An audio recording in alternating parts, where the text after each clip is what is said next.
Bonjour and welcome to another trip report. I'm standing in front of the railway station Marseille St. From here you find many trains, mainly all over France, but there are also some international trains. And what I will do in this video, I'll be taking the train to Frankfurt in Germany. I'll tell you something about other international routes from and to here as well. But what I will do in this video, I'll start off by showing you the railway station, then I'll show you the train, and then I'll show you some views from the train. I hope you like this video or this is a helpful video to you. If so, please give me a thumbs up, and if you'd like to see more trip reports about more sustainable ways of transportation, mainly train, sometimes ferry, and even sometimes buses, but mainly focus on long distance and international traveling, to show you what it's like to travel on a more sustainable way of transportation, then hit the subscribe button. But for now, I'll talk way too much. Let's roll the intro.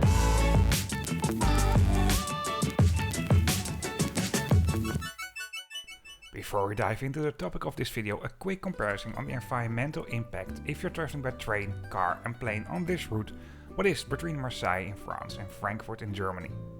The total carbon footprint if you're traveling by train is 98.3% lower than making the same journey by plane. The total energy resources, so the amount of energy that is needed for the train, might be a bit higher than this percentage, but because the energy resources that are being used for trains are much more sustainable, the total carbon footprint is way lower.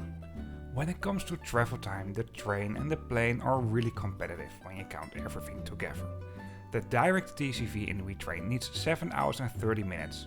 The car is by far the slowest way of transportation and needs about 9 hours non-stop. I arrived in Marseille with a direct TGV inOui train that came from Brussels in Belgium, and of course I also made a trip report on that. And at the moment as you leave Marseille railway station, you notice immediately that this is a hilly city. Marseille is the second city of France when it comes to population. And right under the railway station you find the metro station. You will find 2 metro lines in Marseille, and not far away from the railway station there's also a tramway. At the moment I recorded this, the entrance to the metro from the main concourse was being renovated, so therefore you had to go via another entrance. But this will be open soon, and probably if you watch this video, this won't be a renovation project anymore and it will be way prettier. Right next to the entrance of the metro there's a big taxi stand, and this is all at a lower part from the level where the trains arrive. It's at the part where you go up here on the right. Around the railway station there are several spots where you can pick up railway passengers by car. There are some bus stops, some regional and some long distance bus stops, but I'll get back to the long distance bus stop in a bit. A pick-up and drop-off zone for railway passengers by car, some more taxi stands, well, the usual stuff you might expect over here. This railway station opened first on the 8th of January in 1848, and it has been expanded ever since. As you can see here, the left part is much more modern than the part at the moment when I'm turning the camera to the right side. The left part is mainly for long distance buses, and on the right side you find the trains. There have been some extensions for the train as well, but I will show you this in a bit. One thing I really like, and this is absolutely not unique, but is having a piano at a railway station.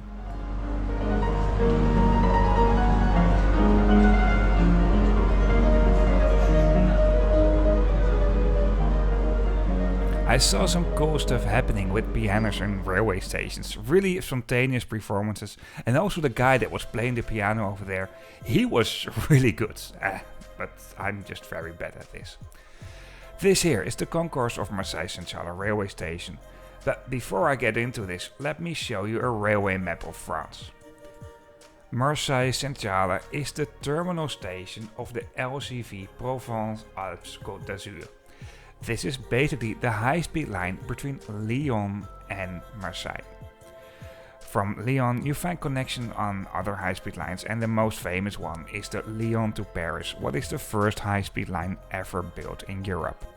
Despite the fact that Marseille St.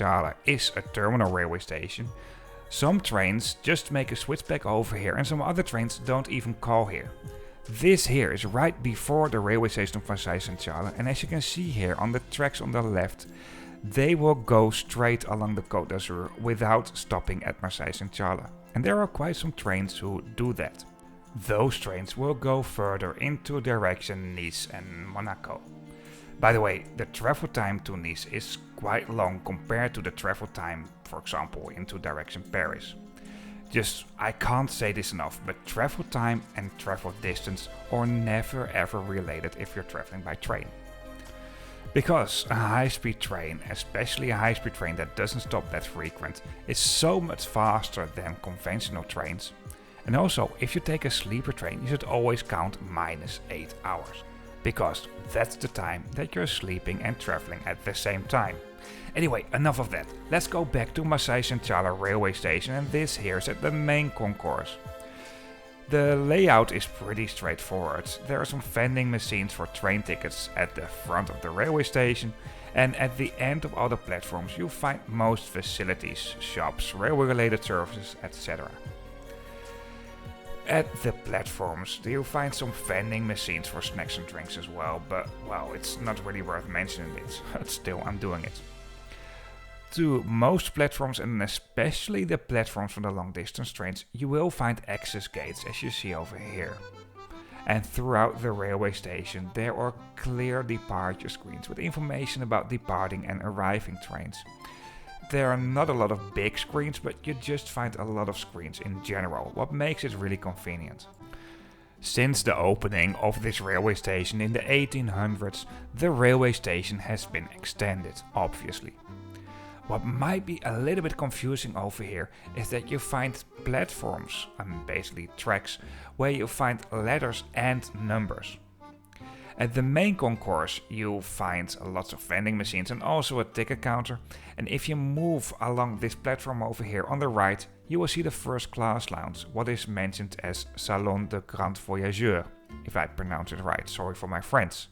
Not all first class tickets do gain access to the first class lounge, and besides that, these rules might change in the near future, so I'm not gonna mention too much of this. If you walk a little bit more to the front over here, or basically to the back of the railway station, you'll find the platforms that do have numbers. These are the extended platforms. Apart from that, the platforms that do have numbers are being mainly used for regional trains.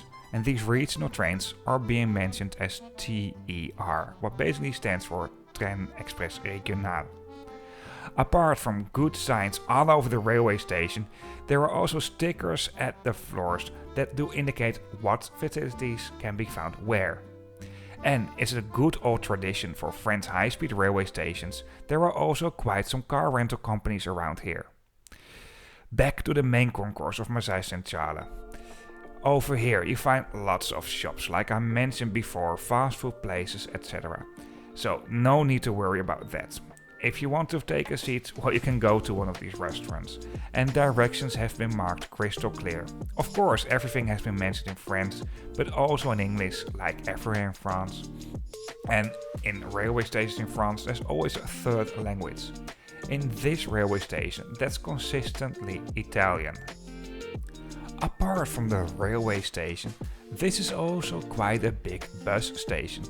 I showed you a small bus stop for city buses at the side already, but over here there's a rather big bus station for regional buses and even some long distance buses. And this bus station is rather busy. On the countryside in France, public transport is not always that good, and especially not that frequent. But the buses here seem to be quite popular. Somehow renting a car from a high-speed railway station in France is quite a common thing. Well, let's go to our train, and our train isn't listed yet. Actually, I don't travel with the train that will go to Frankfurt today. Because I found out that if I sleep near the railway station of Avignon St, this is way more affordable for me. So I have to go to my train, and at the moment you go through the gates, a screen will indicate in what carriage you'll have a reservation and in what seat you have. there will be clear displays at the platform that will host information about what carriages of the train will be where at the platform. And it seemed like when they built this railway station, they were also planning to use some underground passages at the other side of the platform. Well, this was before they came up with making the gates. And this here is the train that I'll be taking on the first leg of my journey today. For this leg, I'll be traveling to Avignon TGV. Right next to that, I'll be staying at a very low budget hotel, what saves me a lot of money so I can, well, afford to make more trip reports like this.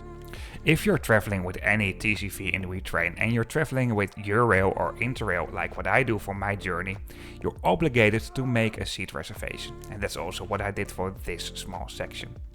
The prices for domestic trains vary between 10 and 20 euro and is based on the demand of passengers. A little bit later on in this video I'll get back on how I book my tickets. I don't do this very much in depth, but probably I write something about this in the description of this video as well. And speaking of which, in the description of this video you might find some other interesting links and also related videos as well. Avignon TGV is a dedicated railway station for the high-speed trains. Although from here on you also find some local trains that will go to Avignon St, what is not that far away from here by train. I stayed over here in Avignon because it saved me a lot of money. If I would find a place in Marseille, it would cost me quite some. But because these TGV railway stations are in general close to highways, you can also sleep at lower priced budget hotels along highways. That's exactly what I did. It's good value for money. It's cheap, but the value for money is good. But I think I also said enough about the quality. It's quite noisy actually. But hey, if I'm traveling like this, I need to watch my money a little bit, of course. Right now I'll continue my way to the railway station of Avignon TGV.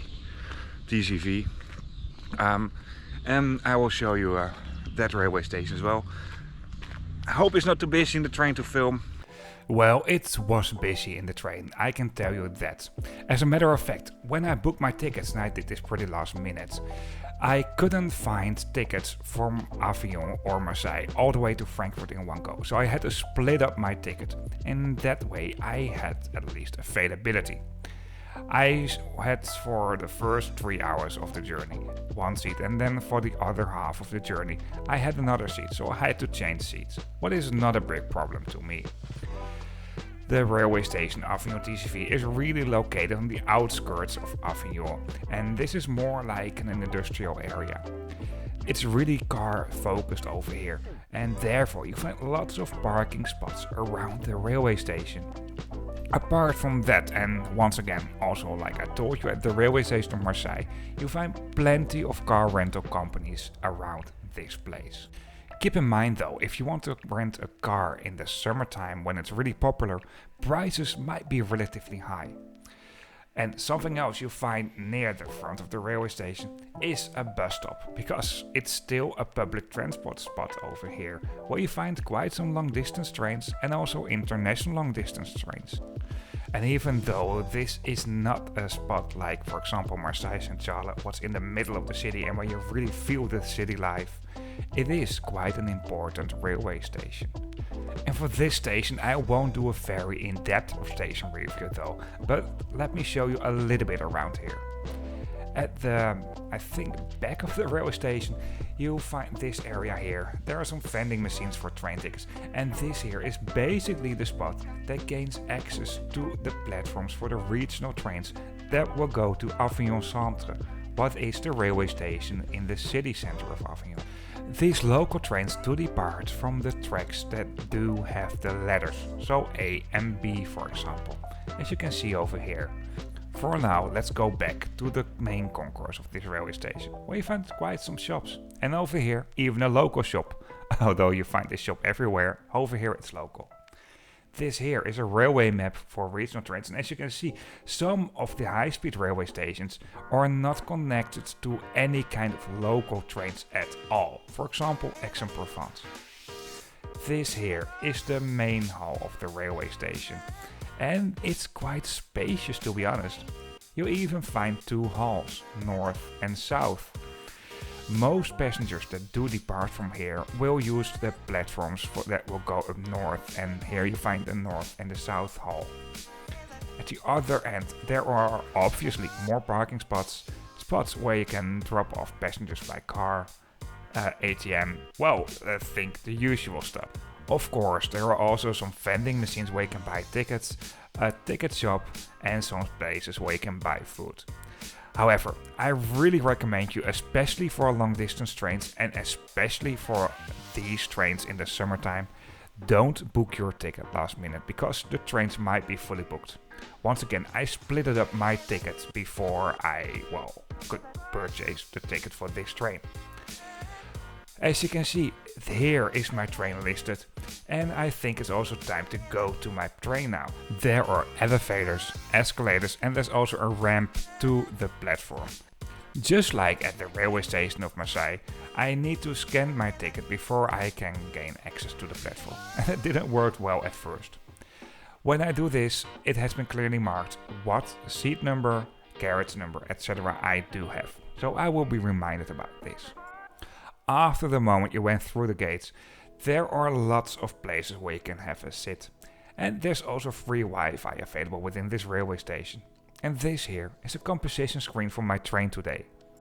Both within the station but also at the platform, you will find letters, and the composition screen will refer to letters. You know more or less what carriage will be where at the platform. And even though this isn't a railway station where you will go to, for example, for shopping, it's quite functional. I really like the architecture of this railway station. It's really bright and modern. This railway station has 4 tracks for high-speed trains. 2 of these tracks are directly located on a platform, and there are 2 other through tracks for trains that don't call here. Here is another train coming in, heading towards Marseille, and this here is my train coming in that will take me to Frankfurt in Germany.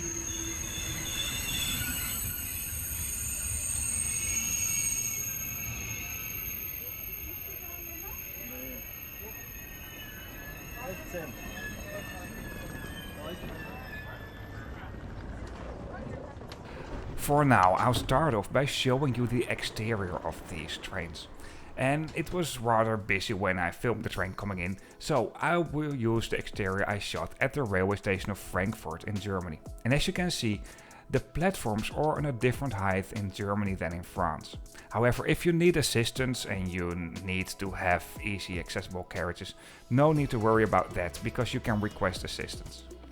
On the outside of the train, on the numbers 1 and 2, it has been clearly marked where you will find the first and the second class. Apart from that, what facilities can be found where are not really marked, because if you book a train ticket for these trains, your ticket always comes including a seat reservation. And if you're traveling with a rail pass like Eurail or Interrail, you're obligated to buy a seat reservation / Eurail Interrail surcharge. Apart from the dining car, that has been clearly marked. Digital screens at the side of the train will host information about the routes, the train number, stops along the way and the final destination. And at the moment you enter the train, right above the door, it has been clearly marked what class you're in and what way to go to for what seats. Also, the carriage number has been marked over here. Especially in the areas between the carriages, it has been clearly marked what way to go to for what facilities in the train. For example, the dining car, the diaper changing facility, or the toilets. And speaking of which, let's start off with a toilet review. You find several toilets within these trains, and these are the regular toilets at the lower deck. They're a bit more spacious than the toilets at the upper deck.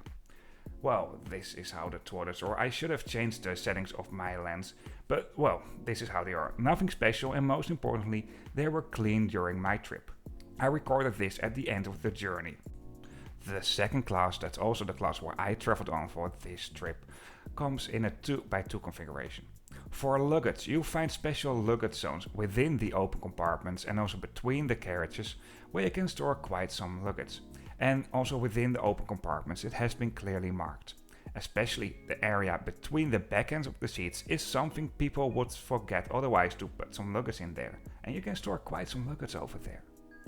Between the carriages at the upper deck there are some spare seats, and actually I really like these. There's even a reading light and a personal power plug, one per seat.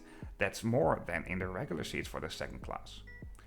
Even though most seats do come in an airline style composition, there are some bay seats, and some of these seats do have a bigger table you can fold out in the middle, and some other seats do have a smaller table at the side you can fold out, but that only counts for the window seats. That's more ideal if you're traveling with a family, for example.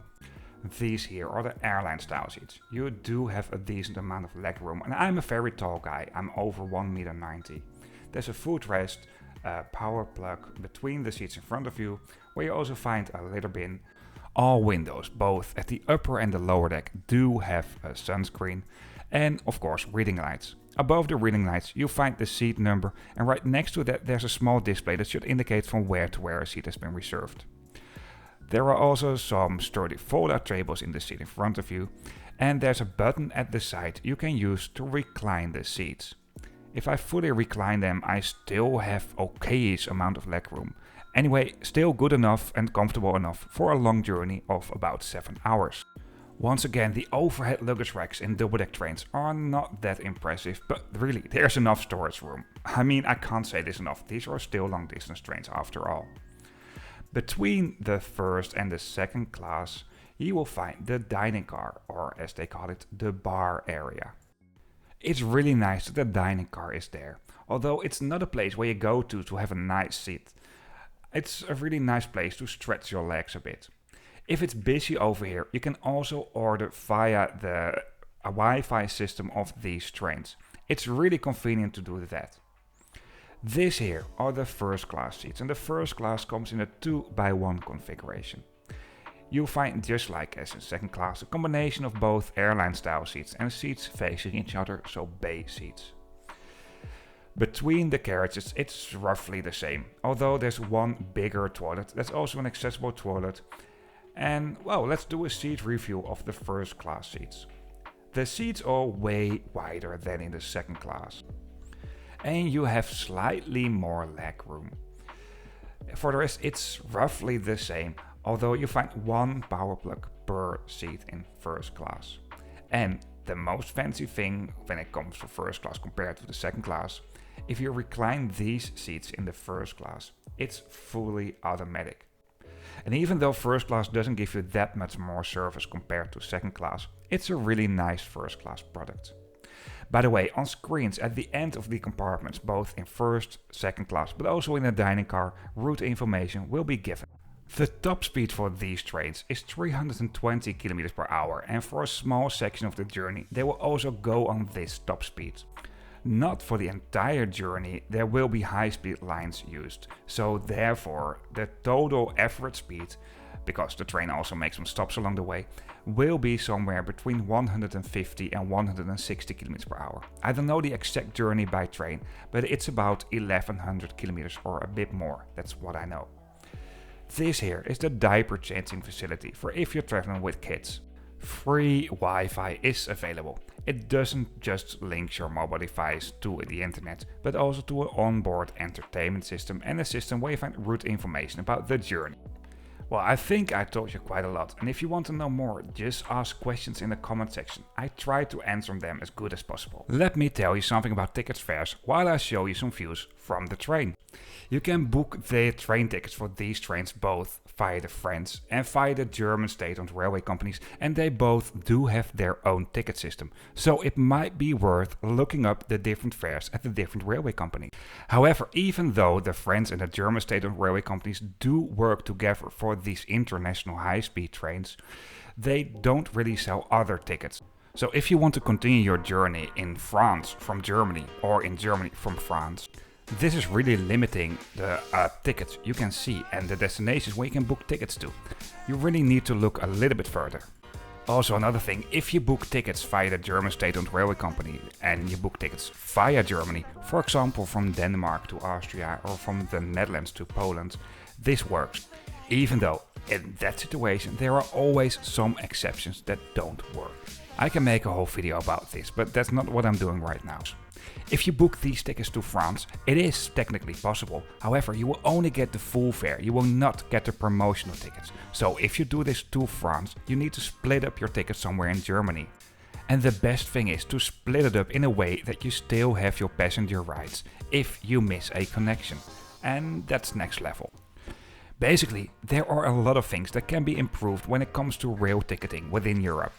Also for my journey today, I couldn't book a ticket from Avignon to Frankfurt. However, I could book a ticket from Avignon to somewhere in the middle, what was still in France, and from there on to Frankfurt. However, if you try to do the same thing via the German state-owned railway company, this doesn't work because then the first section counts as a domestic train within France, and that doesn't work via the German state-owned railway company. However, if it seems like these trains are fully booked, just try to see if you can split your ticket, and most of the times you will have a seat in that situation. And this is maybe why I'm a big fan of Trainline, because they make it easier to book train tickets within Europe. And this doesn't count for all of Europe though. For example, don't try to use Trainline in Scandinavia. On a domestic level, booking train tickets is relatively easy in Europe. However, at the moment you want to cross a border, there are so many things that can be improved. Well, maybe this is a nice subject for a future video where I show the obstacles of booking international tickets and also how to avoid those obstacles. And hopefully some politicians will pick that up. But for now, I'll show you some views from the train on my way to Frankfurt in Germany. Without any talking.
Hello from Frankfurt main station here in Germany. That's it for this video. It was quite a smooth ride. It was a little bit busy though, so it was hard to film. Right now I continue my way towards the Netherlands with this ICE right behind me. I had only a 2-minute delay, so it was basically on time. There was a bigger delay along the way, but it catched up. Anyway, I hope you liked this video. If you'd like to see more trip reports, hit the subscribe button. Related videos for this video can be found in the description of this specific video. And if you liked it or this has been a helpful video to you, please give me a thumbs up. See you on my next video. Once again, thank you for watching. If you liked it or this has been a helpful video to you, please give me a thumbs up. And if you'd like to see more trip reports, of course you can find them on this channel. Something else, in the description of this video on YouTube, you find a link to a map, and on this map you can find all trip reports. If you'd like to support me on Patreon, you can find me over there as well.